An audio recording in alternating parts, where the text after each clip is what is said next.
আজকে আপনাদেরকে ছোটবেলার একটা জিনিস আপনাদেরকে দেখাই।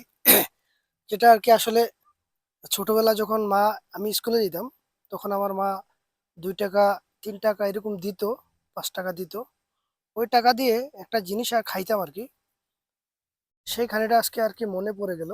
আর মনে পড়ে গেল বলতে কি, আমি এই খানিটা সবসময় খাই এখনো মাঝে মাঝে। সেই ছোটবেলার কাহিনী মনে করে সেই খানিটা আপনাদেরকে দেখাই। যেহেতু আমরা চা বাগানের মানুষ, আসলে এই খানিটা আপনারা যদি খেয়ে টেস্ট করেন, তাহলে দেখতে পারেন টেস্ট করে। আমার কাছে ভালো লাগে। যদি আপনারা কেউ এরকম খেয়ে থাকেন তাহলে কমেন্ট করবেন। হ্যাঁ, একটা খানি আপনাদেরকে দেখাই। এই হচ্ছে আমার কাছে চানাচুর। আর এই চানাচুর দিয়ে আজকে এই এই যে চাপাতিগুলা, এই চাপাতিগুলা দিয়ে অল্প করে নেবেন। যদি মানে খান আর কি, আপনারা অল্প নেবেন, বেশি নেবেন না। বেশি নিলে আবার তিতা লাগবে। চানাচুরটা মূলত সাধারণভাবে এরকম তেমন একটা টেস্ট পাওয়া যায় না।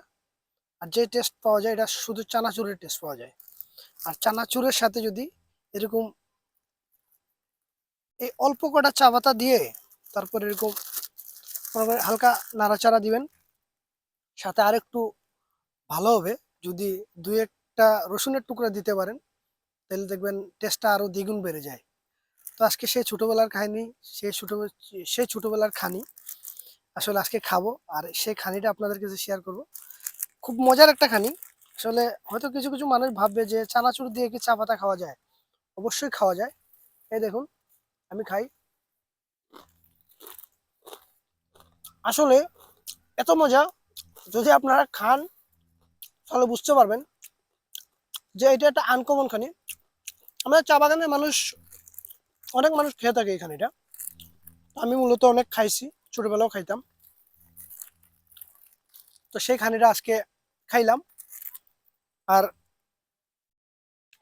অনেক মজা লাগে, আপনারা টেস্ট করবেন। সাধারণ সাধারণ যে চানাচুরগুলো, চানাচুরের যে স্বাদ, সেই স্বাদ থেকে দ্বিগুণ স্বাদ পাবেন যদি এরকম চা পাতা দিয়ে আর কি।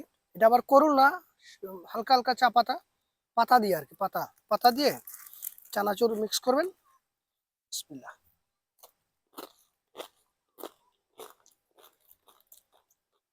খেয়ে টেস্ট করবেন, ভালো লাগবে। ভালো থাকবেন, সুস্থ থাকবেন। আসসালামু আলাইকুম।